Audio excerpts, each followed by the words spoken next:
Hi ಎಲ್ರಿಗೂ ನಮಸ್ಕಾರ. ನಾನು ಇವತ್ತು ಕ್ರಿಸ್ಪಿ ಮತ್ತು ಸಾಫ್ಟ್ ಆಗಿರೋ ಪಡ್ಡುನ ಯಾವ ರೀತಿ ಮಾಡೋದಂತ ತೋರಿಸ್ತಾ ಇದ್ದೀನಿ. ಫಸ್ಟ್ ಟೈಮ್ ಯಾರೆಲ್ಲ ವಿಡಿಯೋನ ನೋಡ್ತಿದ್ರೆ ಎಲ್ಲರೂ ಚಾನಲ್ನ ಸಬ್ಸ್ಕ್ರೈಬ್ ಮಾಡಿಕೊಂಡು ವಿಡಿಯೋನ ನೋಡಿ. ಈ ಥರ ಪಡ್ಡು ಮಾಡಿದರೆ ತುಂಬಾ ಚೆನ್ನಾಗಿರುತ್ತೆ. ನೋಡಿ, ನಾನು ಇವಾಗ ಪಡ್ಡು ಮಾಡೋಕ್ಕೆ 3 ಗ್ಲಾಸ್ ಅಷ್ಟು ರೇಷನ್ ಅಕ್ಕಿನ ತೊಗೊಂಡಿದ್ದೀನಿ. ಸೊ ಕ್ಲೀನ್ ಮಾಡ್ಕೊಂಡಿರೋ ರೇಷನ್ ಅಕ್ಕಿನ ಯೂಸ್ ಮಾಡ್ತಾಯಿದ್ದೀನಿ. ಸೊ 3 ಗ್ಲಾಸ್ ಅಷ್ಟು ಅಕ್ಕಿಗೆ ನಾನಿಲ್ಲಿ ಒಂದು ಅರ್ಧ ಗ್ಲಾಸ್ ಸ್ವಲ್ಪ ಮೇಲೆ ಉದ್ದಿನಬೇಳೆನ ಹಾಕ್ಕೊಳ್ತಾ ಇದ್ದೀನಿ. ಇವಾಗ ಇದನ್ನು ಚೆನ್ನಾಗಿ ವಾಶ್ ಮಾಡ್ಕೊಳ್ಳೋಣ. ಒಂದು 2 ರಿಂದ 3 ಸರಿ ಚೆನ್ನಾಗಿ ವಾಶ್ ಮಾಡ್ಕೊಳ್ತೀನಿ ನಾನು. ಸೊ ಇದರಲ್ಲೆಲ್ಲ ಡಸ್ಟೆಲ್ಲ ಇರುತ್ತಲ್ವ, ಸೊ ಇದನ್ನು ಚೆನ್ನಾಗಿ ತೊಳ್ಕೊಂಡು ಬರೋಣ. ಸೊ ಚೆನ್ನಾಗಿ ತೊಳೆದು ಇಟ್ಕೊಂಡಿದ್ದೀನಿ. ಇವಾಗ ಇದನ್ನು ನೆನೆಸ್ಬೇಕಲ್ವ, ಸೊ ಇದಕ್ಕೆ ಚೆನ್ನಾಗಿರೋ ನೀರು ಹಾಕಿ ಒಂದು 5 ರಿಂದ 6 ಗಂಟೆ ಚೆನ್ನಾಗಿ ನೆನೆಸಿಟ್ಕೊಳ್ಬೇಕು. ನಾನಿವಾಗ ಪ್ಲೇಟ್ ಕ್ಲೋಸ್ ಮಾಡಿ ನೆನೆಸಿಡೋಕ್ಕೆ ಬಿಡ್ತೀನಿ. ಸೊ ಇವಾಗ ನೋಡೋಣ, ನೆನೆಸಿಟ್ಟಿದ್ದೀನಿ. ಇವಾಗ ನೋಡಿ, ರಾತ್ರಿ ಎಷ್ಟು ಚೆನ್ನಾಗಿ ನೆನೆದಿದೆ ಅಂತ ಹೇಳ್ಬಿಟ್ಟು ಇವಾಗ ಇದನ್ನು ನಾವು ಗ್ರೈಂಡ್ ಮಾಡ್ಕೊಳ್ಳೋಣ. ಸೊ ಉದ್ದಿನಬೇಳೆ ಅಕ್ಕಿ ಮಾತ್ರ ನಾನು ಯೂಸ್ ಮಾಡ್ಕೊಂಡಿದ್ದೀನಿ. ಸೊ ಇವಾಗ ಇದನ್ನು ನಾನು ಮಿಕ್ಸಿ ಜಾರಲ್ಲಿ ಹಾಕ್ಕೊಂಡು ಸಾಫ್ಟಾಗಿ ಗ್ರೈಂಡ್ ಮಾಡ್ಕೊಳ್ತೀನಿ ಎಲ್ಲನೂ. ಸೊ ನೀವು ಈ ಥರ ಹಿಟ್ಟನ್ನು ಚೆನ್ನಾಗಿ ಪ್ರಿಪೇರ್ ಮಾಡಿಕೊಂಡ್ರೆ ಪಡ್ಡು ಕೂಡ ತುಂಬಾ ಚೆನ್ನಾಗಿ ಬರುತ್ತೆ. ಸೊ ಇವಾಗ ಇದನ್ನು ಜಾರಲ್ಲಿ ಹಾಕ್ಕೊಂಡು ಚೆನ್ನಾಗಿ ಸಾಫ್ಟಾಗಿ ಗ್ರೈಂಡ್ ಮಾಡ್ಕೊಳ್ಳೋಣ. ಇವಾಗ ನಾನು ಎಲ್ಲ ಅಕ್ಕಿನೂ ಚೆನ್ನಾಗಿ ರುಬ್ಬಿಟ್ಕೊಂಡಿದ್ದೀನಿ. ಸಾಫ್ಟಾಗಿ ನೋಡ್ತಾ ಇರ್ಬೋದು ನೀವು. ಇದನ್ನು ಒಂದು ಸರಿ ಚೆನ್ನಾಗಿ ಮಿಕ್ಸ್ ಮಾಡ್ಕೊಂಡು ಬಿಡೋಣ. ಸೊ ಎಲ್ಲ ಹಿಟ್ಟು ರುಬ್ಬಿಟ್ಕೊಂಡ್ಮೇಲೆ ನಾನು ಇದಕ್ಕೆ ಯಾವುದೇ ರೀತಿ ಸೋಡಾ ಅಥವಾ ಉಪ್ಪನ್ನ ಹಾಕ್ಕೊಳ್ತಾ ಇಲ್ಲ. ಸೊ ಜಸ್ಟು ಈ ಥರ ಸ್ಪೂನಿಂದ ಮಿಕ್ಸ್ ಮಾಡಿ ಹಾಗೆ ಇಡ್ತಾಯಿದ್ದೀನಿ. ನೋಡಿದ್ರಲ್ವ, ಈ ಥರ ಸಾಫ್ಟಾಗಿ ನೀವು ರುಬ್ಕೋಬೇಕು, ಅಂದರೆ ಪಡ್ಡು ಚೆನ್ನಾಗಿ ಬರುತ್ತೆ. ಸೊ ಇದ್ರ ಜೊತೆ ಒಂದು ಸ್ವಲ್ಪ ಅನ್ನನ ಸೇರಿಸಿ ರುಬ್ಕೊಂಡಿದ್ದೀನಿ. ಉಳಿದಿರೋ ಅನ್ನನ ಸೇರಿಸಿ ರುಬ್ಬಿ ಇಟ್ಕೊಂಡಿದ್ದೀನಿ. ನೋಡಿ, ಇವಾಗ ಇದನ್ನು ಕ್ಲೋಸ್ ಮಾಡಿ ರಾತ್ರಿ ಎಲ್ಲ ಬಿಟ್ಬಿಡೋಣ.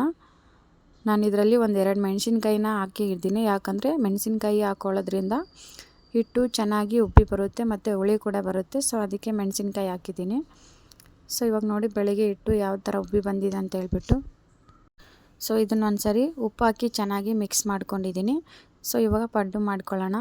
ಸೊ ಇವಾಗ ಪಡ್ಡು ಮಾಡೋಕ್ಕೆ ನಾನು ಹಂಚನ್ನು ಬಿಸಿ ಮಾಡೋಕ್ಕೆ ಇಟ್ಟಿದ್ದೀನಿ. ಬಿಸಿ ಆದಮೇಲೆ ಅದಕ್ಕೆ ಒಂದು ಸ್ವಲ್ಪ ಎಣ್ಣೆ ಹಾಕ್ಕೊಳ್ಳಿ. ಎಲ್ಲದಕ್ಕೂ ಚೆನ್ನಾಗಿ ಎಣ್ಣೆ ಹಾಕ್ಕೊಂಡು ಹಂಚೆಲ್ಲ ಚೆನ್ನಾಗಿ ಬಿಸಿ ಆದಮೇಲೆ ನೀವು ಪಡ್ಡು ಹಾಕ್ಕೊಳ್ಬೇಕು. ಅಂದರೆ ಚೆನ್ನಾಗಿ ತೆಗಿಯೋಕ್ಕೆ ಬರುತ್ತೆ, ಇಲ್ಲಾಂದರೆ ಅಂಟ್ಕೊಂಡು ಬಿಡುತ್ತೆ. ಸೊ ಇವಾಗ ಹಂಚು ಬಿಸಿಯಾಗಿದೆ. ಸೊ ಪಡ್ಡು ಹಾಕ್ಕೊಳ್ಳೋಣ. ಸೊ ಎಲ್ಲ ಕಡೆನೂ ಹಿಟ್ಟು ಹಾಕ್ಕೊಳ್ತಾ ಇದ್ದೀನಿ ಸ್ವಲ್ಪನೇ. ಜಾಸ್ತಿ ನೀರಿದ್ದರೆ ಪಡ್ಡು ಕೂಡ ಚೆನ್ನಾಗಿ ಬರಲ್ಲ. ಅಂದರೆ ಹಿಟ್ಟು ಒಂದು ಸ್ವಲ್ಪ ಗಟ್ಟಿಯಾಗೇ ಇರಬೇಕು, ಅಂದರೆ ಚೆನ್ನಾಗಿ ಬರುತ್ತೆ. ಇವಾಗ ಇದನ್ನು ನಾನು ಎಲ್ಲದರಲ್ಲೂ ಹಾಕ್ಕೊಂಡಿದ್ದೀನಿ. ಸೊ ಹಾಕ್ಕೊಂಡು ಇದನ್ನು ಚೆನ್ನಾಗಿ ಬೇಯಿಸ್ಕೊಳ್ಬೇಕು.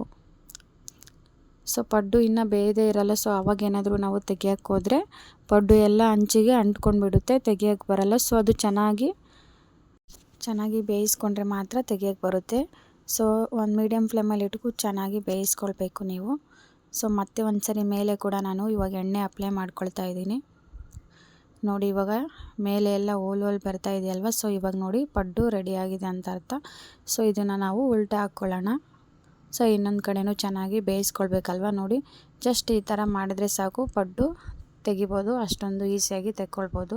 ಅದೇ ನೀವು ಇನ್ನೂ ಕೆಳಗಡೆ ಬೇಯಿಸ್ಕೊಳ್ದೇ ಏನಾದರೂ ತೆಗಿಯೋಕ್ಕೆ ಹೋದರೆ ಹಂಚಿಗೆಲ್ಲ ಅಂಟ್ಕೊಂಡು ಬಿಡುತ್ತೆ. ಸೊ ಚೆನ್ನಾಗಿ ಬೇಯಿಸ್ಕೊಂಡ್ಮೇಲೆ ನೀವು ಈ ಥರ ತೆಕ್ಕೊಂಡ್ರೆ ಬೇಗ ಈಸಿಯಾಗಿ ತೆಗಿಬೋದು. ನೋಡಿ, ಮೇಲೆ ಈ ಥರ ಎಲ್ಲ ಓಲ್ ಬಂದರೆ ಚೆನ್ನಾಗಿ ಬೇಯ್ದಿದೆ ಅಂತ. ಸೊ ಇವಾಗ ಇದನ್ನೆಲ್ಲನೂ ಉಲ್ಟಾ ಹಾಕ್ಕೊಂಡು ಮತ್ತೊಂದು ಸರಿ ಚೆನ್ನಾಗಿ ಬೇಯಿಸ್ಕೊಳ್ಳೋಣ. ನೋಡಿದ್ರಲ್ವ, ಈ ಥರ ಮಾಡಿಕೊಂಡ್ರೆ ಪಡ್ಡು ತುಂಬಾ ಚೆನ್ನಾಗಿ ಬರುತ್ತೆ. ಟೇಸ್ಟ್ ಅಂತೂ ತುಂಬಾ ಚೆನ್ನಾಗಿರುತ್ತೆ.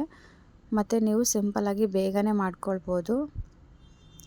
ನೋಡಿ, ಇವಾಗ ನಾನು ಎಲ್ಲನೂ ಅದೇ ಥರ ತೆಗಿತಾ ಇದ್ದೀನಿ.